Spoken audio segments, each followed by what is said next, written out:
प्रिय विद्यार्थियों, DSS online कक्षा में आपका स्वागत है।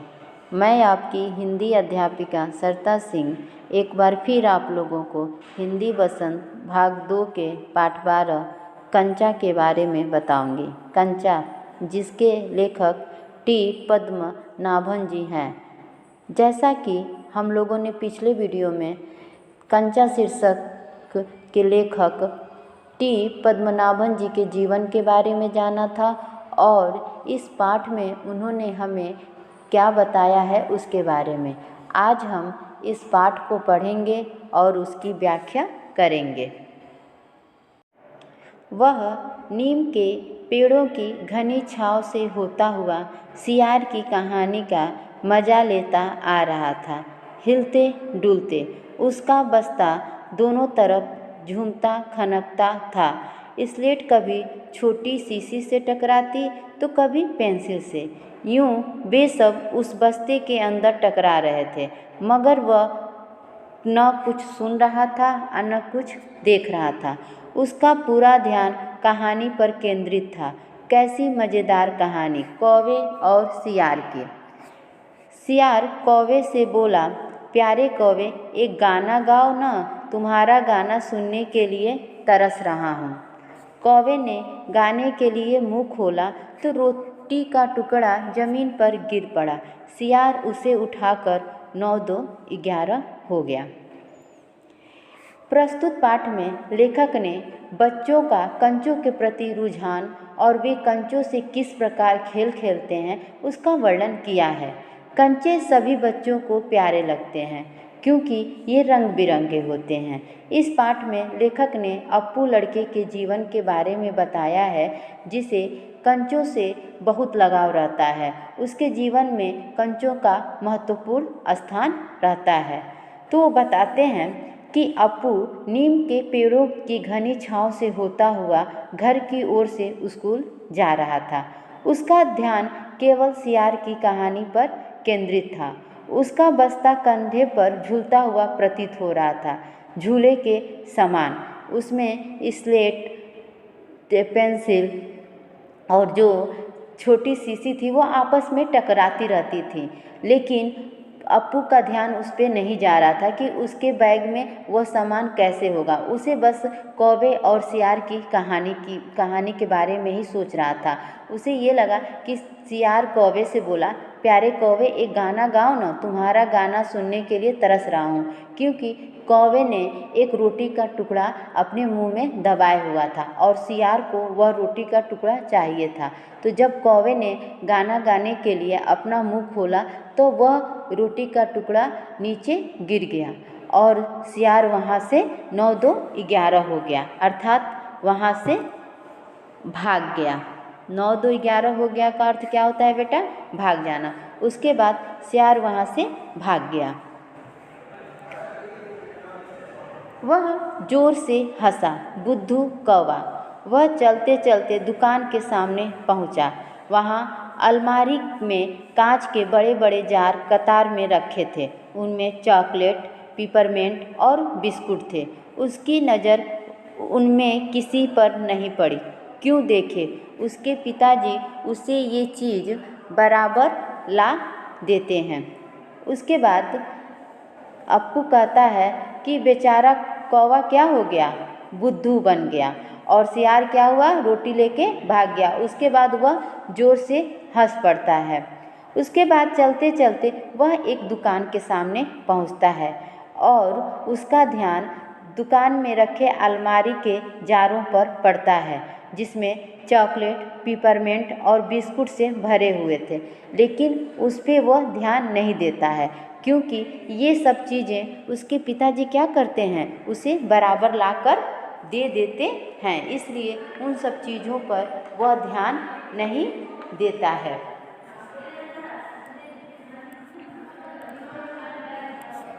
फिर भी एक नए जार ने उसका ध्यान आकृष्ट किया। वह कंधे से लटकते बस्ते का फीता एक तरफ हटाकर उस जार के सामने खड़ा टुकुर टुकुर ताकता रहा। नया नया ला कर रखा गया है, उससे पहले उसने वह चीज़ यहाँ नहीं देखी है।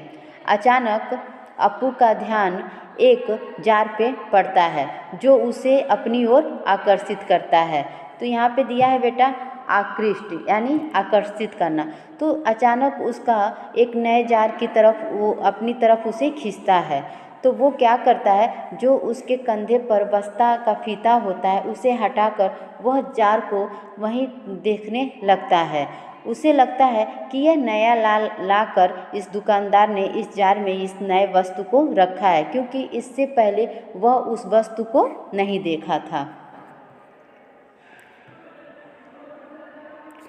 पूरे जार में कंचे हैं, हरी लकीर वाले बढ़िया गोल कंचे, बड़े आंवले जैसे, कितने खूबसूरत हैं। अब तक ये कहाँ थे? शायद दुकान के अंदर। अब दुकानदार ने दिखाने के लिए बाहर रखा होगा।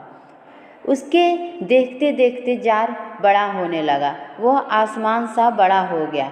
तो वह उसके भीतर आ गया। वहाँ और कोई लड़का तो नहीं था, फिर भी उसे वही पसंद था।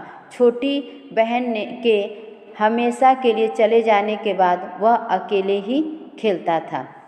उसके बाद उसने देखा कि पूरे जार में कंचे ही हैं। जिस जार को वो टुकुर टुकुर ध्यानपूर्वक देख रहा था तो उसमें सिर्फ कंचे थे, और कंचे कई रंग बिरंगे थे, कुछ हरे थे तो कुछ सफ़ेद थे तो कुछ आंवले जैसे थे।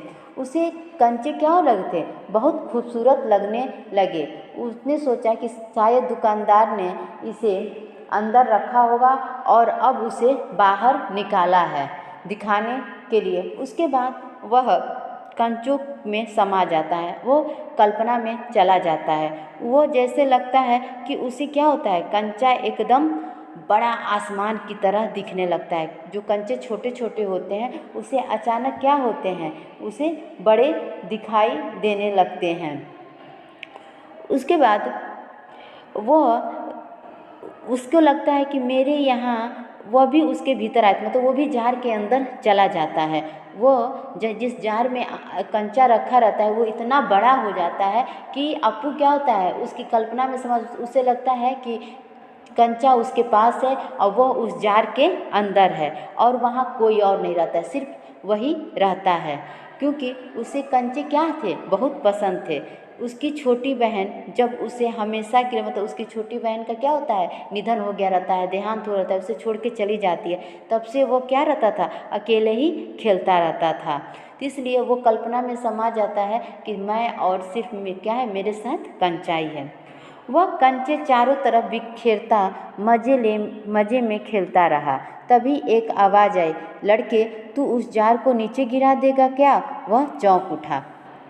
तब देखता है कि वो चारों तरफ उसके क्या है, कंचे बिखरे पड़े हैं और वो कंचे को मज़े लेकर खेलता है। वह उसी कंचे के कल्पना में समाये रहता है, उसी स्वप्न में खोया रहता है। तभी अचानक एक आवाज़ आती है कि लड़के तू उस जार को नीचे गिरा देगा क्या? तभी दुकानदार उसको डांटता है, क्योंकि वो जार को पकड़ा रहता है। तो कहता है तुम उस जार को गिरा दोगे क्या? तब तक अप्पू चौंक उठता है। वह अचानक क्या होता है, कल्पना से बाहर आ जाता है। जार अब छोटा बनता जा रहा था। जो जार उसे आसमान की तरह दिख रहा था वो क्या हो रहा था, अब उसे छोटा दिखाई देने लग रहा था। और जो हरी लकीर वाले सफ़ेद गोल कंचे, छोटे आंवले जैसे, जो उसे बड़ी बड़ी कंचे दिखाई दे रहे थे, वो अब क्या हो रहे थे, छोटे छोटे दिखाई देने लगे। सिर्फ 2 जने वहाँ हैं, वह और बूढ़ा दुकानदार। दुकानदार के चेहरे पर कुछ चिड़चिड़ाहट थी।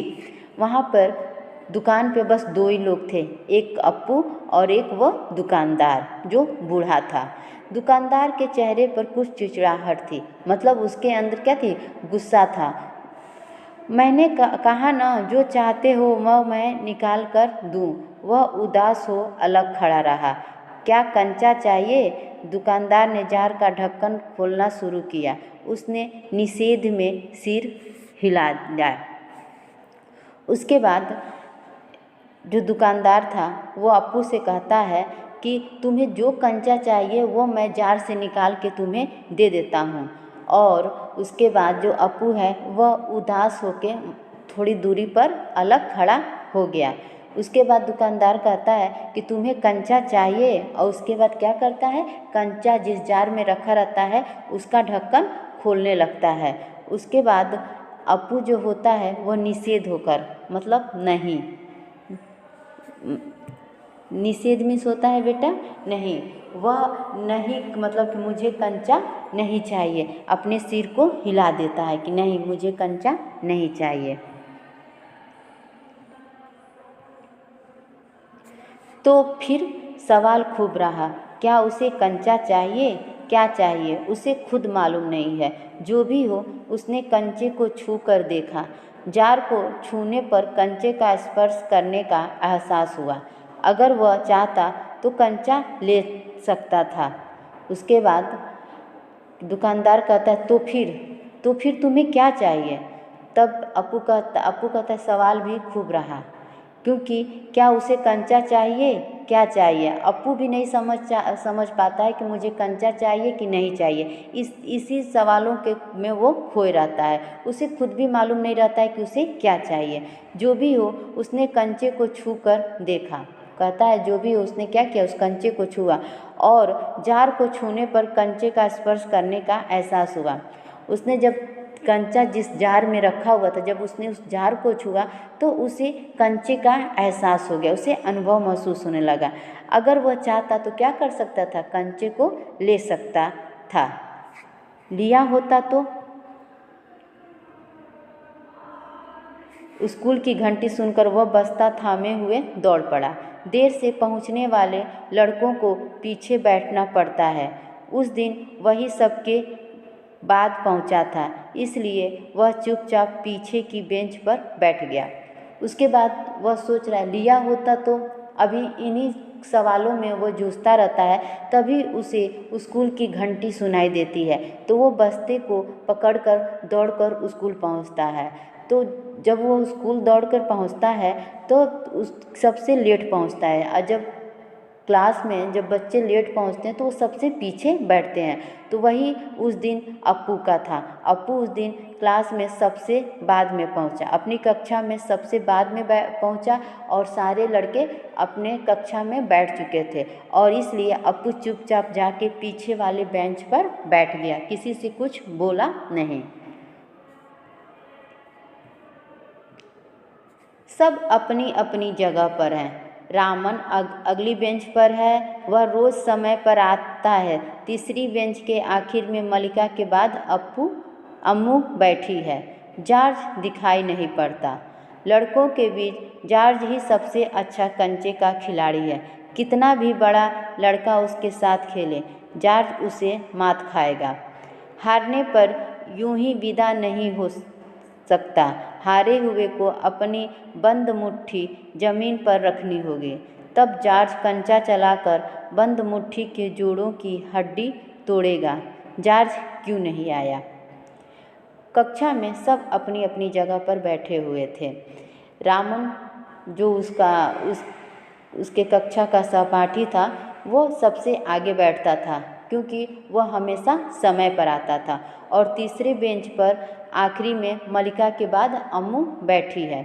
जॉर्ज दिखाई नहीं पड़ता। अप्पू देखता है चारों तरफ, तो जॉर्ज उसे नहीं दिखाई देता है, क्योंकि जॉर्ज ही क्या है, कंचों का अच्छा खिलाड़ी था। कितना भी बड़ा लड़का हो, जॉर्ज उसे मात खा देता था, मतलब जॉर्ज उसे हरा देता था। मात खाना का अर्थ होता है बेटा हरा देना। जॉर्ज उसे क्या करता था, हरा देता था। और हारने पर जॉर्ज उसे यूं ही नहीं जाने देता था। क्या करता था, उसकी बंद मुट्ठी को ज़मीन पर रखनी पड़ती थी। जो लड़का जॉर्ज से हारता था, अपनी मुट्ठी को क्या करता था, मुट्ठी बनाकर अपने हाथ को ज़मीन पर रखता था, और जॉर्ज कंचा चलाकर उसकी मुट्ठी के जोड़ों पर की हड्डी तोड़ेगा। और जॉर्ज क्या करता था, जब वो मुट्ठी बनाकर अपने हाथ को नीचे रखता था तो जॉर्ज उस पर कंचा चलाता था। जॉर्ज क्यों नहीं आया। अप्पू सोचता है जॉर्ज आखिर क्यों नहीं आया। तो आज हम इतना ही पढ़ेंगे। अगले वीडियो में इस कहानी के आगे को भाग को पढ़ेंगे और समझेंगे। उम्मीद है कि आप लोगों को सब समझ में आया होगा। धन्यवाद।